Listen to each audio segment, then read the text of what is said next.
देखिए, आज हम आपको ये बता रहे हैं कि पितृपक्ष का आरंभ हो रहा है। ऐसे में पितृपक्ष का महत्व क्या है, इसके नियम और इसकी सावधानियां क्या हैं। सबसे पहले जानते हैं कि पितृ होते कौन हैं और पितृपक्ष क्या होता है। देखिए, हमारे परिवार के जिन पूर्वजों का देहांत हो चुका है उन्हें हम पितृ मानते हैं।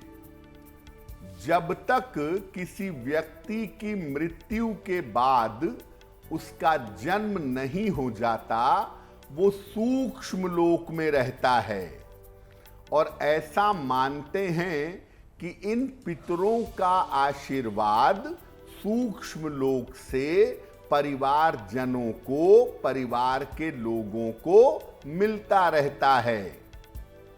पितृपक्ष में पितृ सूक्ष्म रूप से धरती पर आकर अपने लोगों पर ध्यान देते हैं और आशीर्वाद देकर उनकी समस्याएं दूर करते हैं।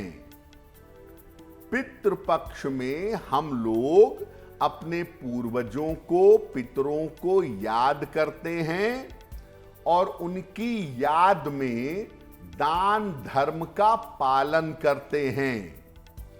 इस बार पितृपक्ष आरंभ हो रहा है 7 सितंबर से और पितृपक्ष रहेगा लगभग 21 सितंबर तक।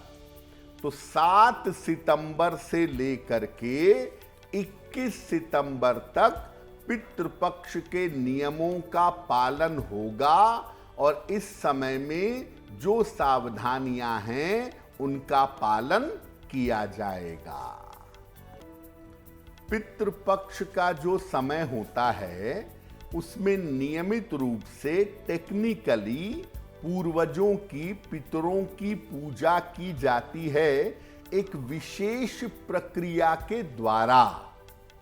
तो कौन सी प्रक्रिया है, कौन से नियम हैं?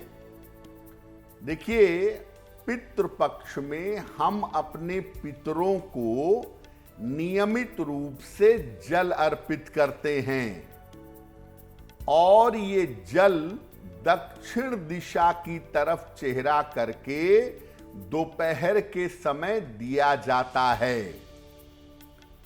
जल में काला तिल मिलाया जाता है और हाथ में कुश घास की अंगूठी पहनी जाती है या कुश घास हाथ में लेकर जल देते हैं। पूर्वजों को जल देने की इस प्रक्रिया को तर्पण करना कहते हैं।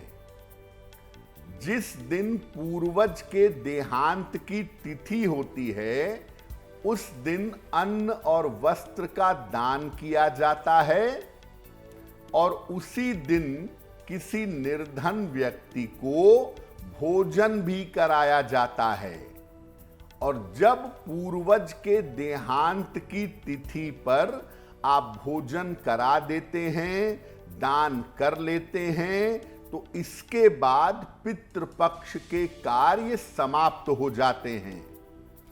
बहुत सारे लोग पितृ विसर्जन अमावस्या तक इंतजार करते हैं और पितृ विसर्जन अमावस्या को दान करके, निर्धनों की सहायता करके तब पितृपक्ष का समापन करते हैं।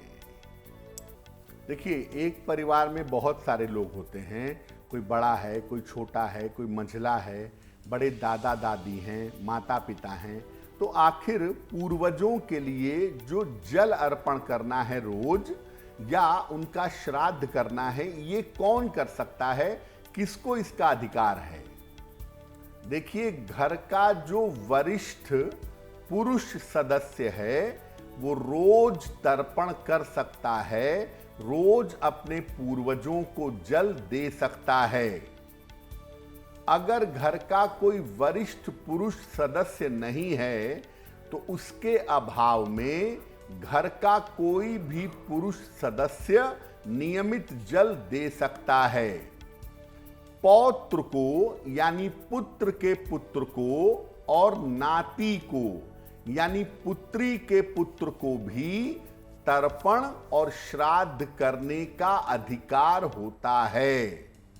और वर्तमान समय में चूंकि परंपराएं बदल चुकी हैं, चीजों में परिवर्तन हो चुका है, तो घर की स्त्रियां भी तर्पण और श्राद्ध कर सकती हैं।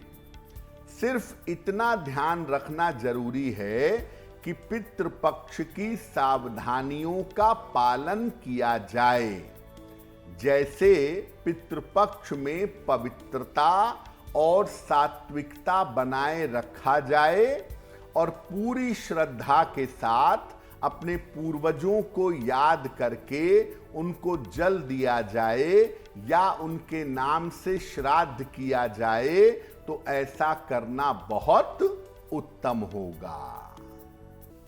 देखिए, पितृपक्ष में आप तर्पण करें, पूर्वजों के लिए दान करें, उनका श्राद्ध करें, उनके लिए प्रार्थना करें, बहुत अच्छा है, करना चाहिए।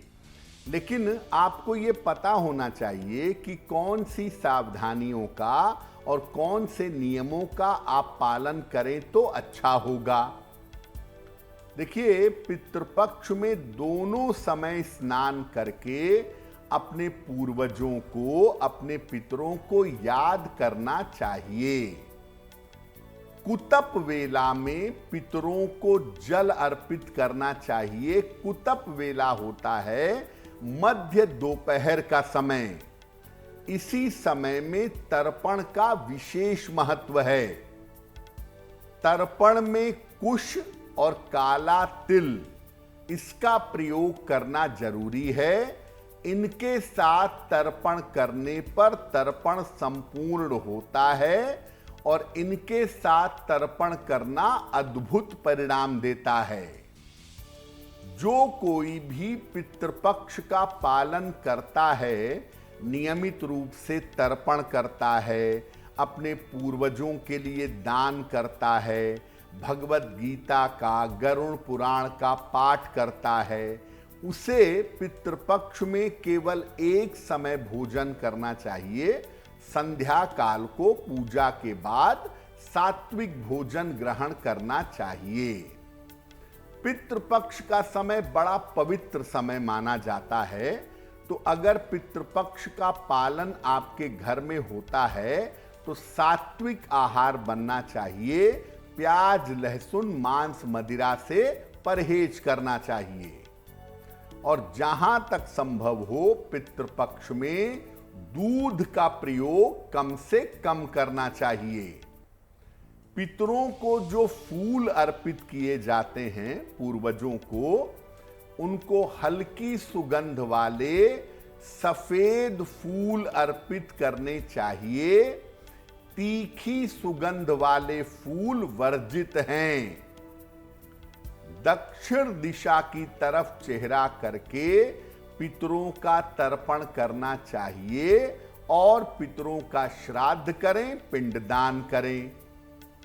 पितृपक्ष में रोज अगर आप थोड़ा थोड़ा सा भगवत गीता का पाठ करें और अपने पूर्वजों की आत्मा की शांति की प्रार्थना करें, तो उनका भी कल्याण होगा और आपका भी कल्याण होगा।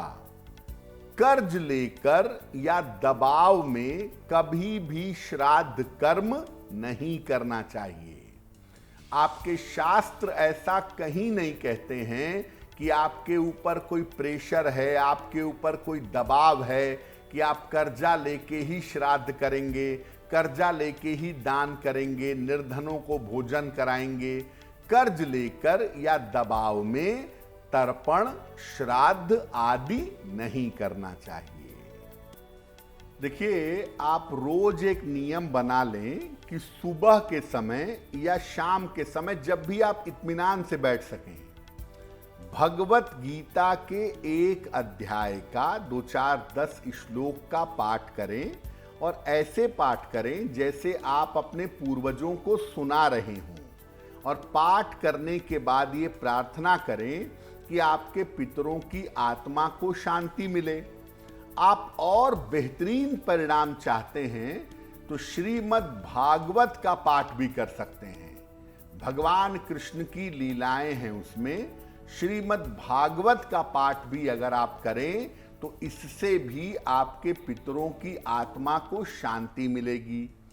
अगर ये भी नहीं कर सकते तो एक छोटा सा मंत्र बताते हैं, ओम प्रम पितृ प्रसन्नो भव। ओम प्रम पितृ प्रसन्नो भव। इस मंत्र का एक माला रोज दोपहर में जब जल देते हैं उस समय या संध्या काल को अगर आप जप करें तो आपके पितरों की आत्मा को शांति मिलेगी। अगर आप मुझसे जुड़ करके अपनी समस्याओं का समाधान चाहते हैं और चाहते हैं कि आपकी समस्याओं को ज्योतिष के माध्यम से सुलझाया जाए तो आप हमसे संपर्क कर सकते हैं, जुड़ सकते हैं एस्ट्रो तक पर।